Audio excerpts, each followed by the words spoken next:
1941. Lester Dent stared at his personally, painstakingly sweated out floor plan for their home. On face, the house was quaint and cozy, even a shade quirky. Deep down, it was a fantastic thing. A thing of fever dreams, but also a necessary thing, because there was death afoot. Death was deep underfoot in the darkness, a real-life demon in the dark. It was Missouri summer hot. Les's oscillating desk fan only pushed around the hellish plains heat as the fiction writer weighed his desperate, all-important handiwork. The string-bean, pimply kid next door blasted a blues recording on Grandma's Victrola. Doom-haunted lyrics infiltrated Les's temporary writer's den, and the days keep on worrying me of a hellhound on my trail. Perfect. Hades. This hellish thing. A thing that pursued. Les surely got it. The pulp novelist got all that in spades. He traced the lines of his house's sketches with fingertips, rendered calloused and spatulate from years of pulverizing typewriter keys against impossible but delivered on deadlines. The house was the first and only Les would ever own, the only house Les would build, but it was also contrived to be something much more critical than just a cozy place to love and cuddle, more than a haven in which to write and dream, carefully this time. On face, it was a fanciful, comfortable, middle-aged love nest, and indeed partly conceived to that end, a New England cottage-style house for a presently childless but devoted couple.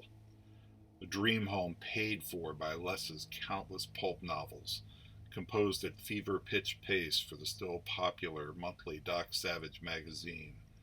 These were tales published under the Street and Smith Publishing House generic byline of Kenneth Robeson, to Les's enduring agitation.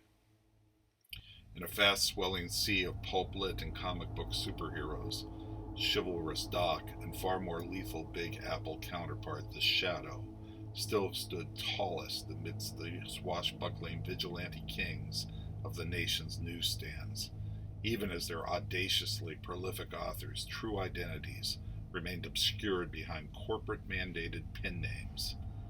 The Shadow, all mystery and blood, Chinatown, guns, and the night. His spidery tales were allegedly spun by his raconteur, Maxwell Grant, but the mysterious Grant was really most often an author, magician, quasi-occult scholar, and alleged skeptic named Walter Brown Gibson. But Doc Savage was very much a rich, upper Manhattan public figure within his made-up, gold-limed world. The Superman of science and inconceivable wealth, Dr. Clark Savage Jr.'s stupendous sagas were documented by Kenneth Robeson, a.k.a. almost always Lester Bernard Dent.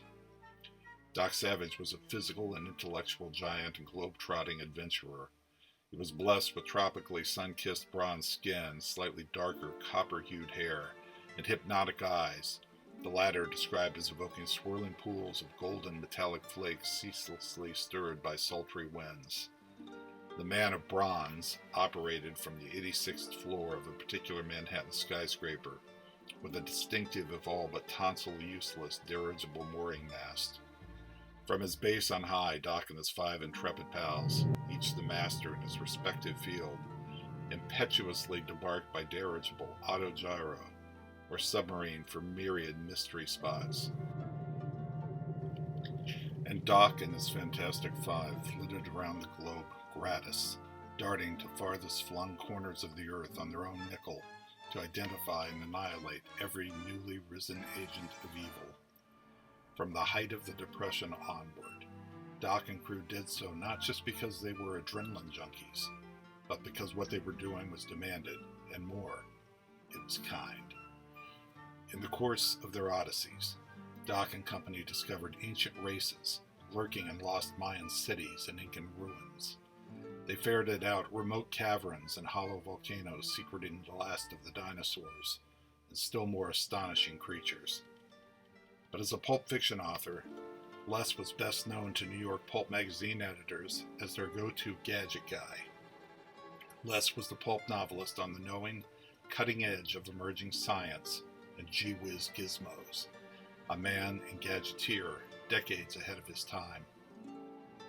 That made Les the perfect pulpsmith to launch and steer the profitable Doc Savage series, as Doc was a brilliant scientist and physician, a scientifically enhanced titan, ably facing down waves of apparent monsters and seemingly occult threats, only to reveal in the hard, cold light of each and every monthly novel's blood and thunder climax, the menace was merely a feat of abused technology or darkly misapplied science.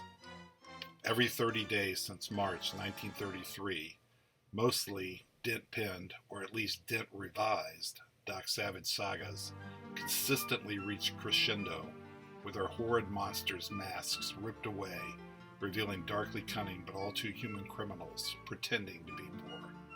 In Doc's golden world, there were no unbeatable, actual monsters, of course. And there was your real irony. Doc Savage's primary creator and most prolific Boswell wooed. In Les's novels, the occult was always revealed to be hokum. If only the same was so in actual life, Les thought, brooding over the most bizarre aspects of his private version of their home's intended floor plans. These included the queerest of flourishes and gadgets, infernal contraptions whose installation Les would have to see to himself, privately and under the nose of their already beleaguered contractor. This family house, Les minutely, desperately planned, was critical because Les knew there was no Halloween mask to be torn from the all-too-real, horrid, pulp-style menace lurking literally underfoot. Solely because of Lester Dent, the Blood Ogre existed and aimed to destroy the world. It was Les's sacred and desperate obligation to forever seal away this devil born of his youthful, bloodiest fantasies. The scrawny kid next door frustratingly dropped the phonograph needle again. That same scratchy Delta chestnut, blues falling down like hail. Another flurry of angry guitar strums. The singer was Robert Johnson. Johnson was rumored to have sold his soul to the devil at a dusty crossroads for musical prowess and fleeting fame. Johnson's ultimate fate, the whereabouts of his corpse, enduring mysteries. Had RJ actually been dragged down to hell by a crossroads demon or hellhound? Claimed by an apprentice or junior devil? Unrelenting repetition of the poorly recorded tune surely grated. But then Les thought, Christ, let the kid have his fun. After all, the kid was near age enough to be drafted for the surely coming apocalypse, its bloody talons even now clawing into the sticks, somehow doing that all the way from Europe, doing that again. The goddamn crazy world was increasingly careening into the goriest of chasms, and at least partly doing that with no obvious assist from Les's ogre. War drums throbbed louder each day from across the ocean, stirring the foolhardy blood and romantically patriotic hearts of young men who hadn't endured the Great War, but came of age reading and shaped by Les's oh-so-heroic, wholly American Doc Savage adventures. Yankee pure and white-bread Doc had a high-flown code of personal conduct. His 5 scrappy, Great War pals enthusiastically co-signed their younger leader's solemn oath. Likely, tragically, so had too many breathless readers. Legions of those earliest Doc Savage fans, they were now green young men who could recite Doc's code of conduct readily as they could the Pledge of Allegiance. Let me strive every moment of my life to make myself better and better to the best of my ability, that all may profit by it. Doc fans would be the first to the front, countless scores slaughtered, shot up, bombed. Young ones, many still virgins, rendered rags and jam to the Blood Ogre's vicious delight. Others would be maimed or left wrecked upstairs by confrontations with true evil, swarmed by horrid visions of fellow Doc fans, mowed down, sans hint of pulp-lit glory. The certainty of such carnage left Les truly heartsick. Perhaps literally heartsick, the author at last too lately grasped. The bloody prospect of ranks of dock readers dying in a blood-simple foreign war also preyed on naturally pacifistic Les. It did that far more heavily than Les could confide to anyone, even Norma. Domestic chatter further disrupted Les's terrible thoughts. The sound of a spun aluminum tumbler taken from a cabinet, an icebox opened, and beverage poured. Norma, Lester's wholly devoted wife, was in the backyard-facing kitchen of this vanilla La Plata house they rented through their much more exotic dream home's design and construction phases.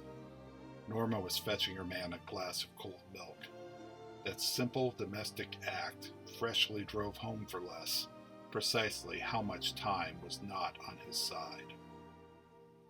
Heartsick, yes. Les downed milk by the gallons. Milk was about all Les drank these days, other than tap water or unsweetened iced tea. Les was lately trying to swear off all forms of liquor. He now eschewed tobacco, even his pipe. He'd even cut back on the potent black coffee that was same as every pulp author's life's blood.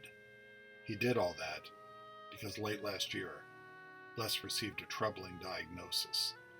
Seemed he had what the Sawbones declared a minor heart ailment. The storyteller shook his head, cursing crudely under his breath. Minor and heart ailment should never cozy up in the same sentence. As a world-class popular writer, Les knew that. Anyhow, Les's ensuing name was to keep further issues with his ticker minor indeed. Since his harrowing diagnosis, Les treated himself like a rare specimen of spun Venetian glass. At bare minimum, Les had to live long enough to see their new house completed to his highly idiosyncratic specifications. He had to do that in case his mind monster somehow survived its accidental creator's demise. Les at least needed to do that for his darling Norma's sake, sure. As if on pulp-style plotting cue, Norma came in, nearly silently, not wishing to break his writer's spell. She finally kissed his high forehead, put down his icy glass of milk. He kissed her hand, smiling as he watched her go. There were never any words shared between them when he was in his sacred writing space. Norma didn't know about the bizarre features her husband was secretly incorporating within their dream home. Norma didn't know yet. Les gave a little shiver in spite of himself. He suddenly felt so goddamn older than his years. Across the room was a mirror. There, Les saw a thickening man with weak eyes. One eye had the increasing, infuriating tendency to amble, meandering like a distracted drunk. That man had wavy but thinning hair and narrow gray mustache. The man in the mirror was also a shade jolly. God damn it. And there was his faulty, traitorous ticker. But that prematurely aging man in the looking glass was still tall and broad-shouldered. That man reflected in silver glass yonder might be well past his gold mining days, past nomadic treks as the skipper of his schooner, the grudgingly sold-off Albatross, his beloved boat and second greatest non-writing infatuation of his life.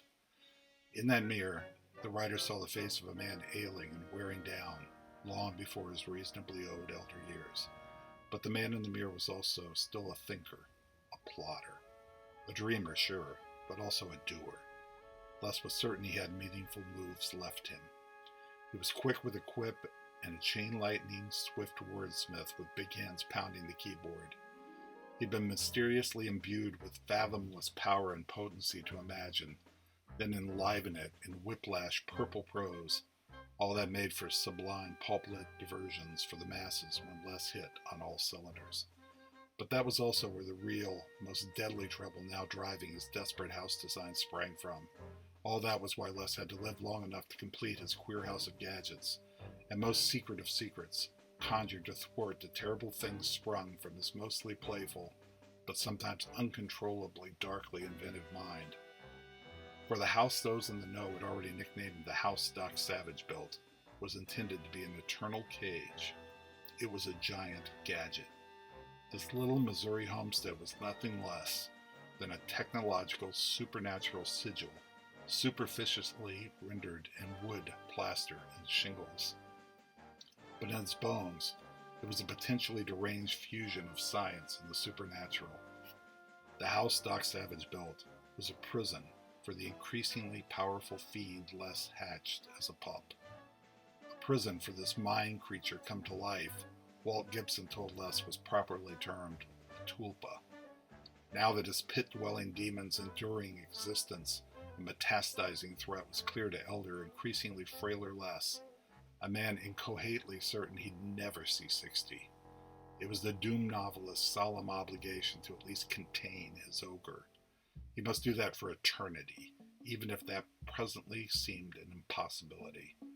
Striving for some measure of hope, but probably only kidding himself, he figured, with a pulp author's inborn cynicism. Les returned to reciting the Doc Savage code in his mind. Let us take what comes with a smile, without loss of courage.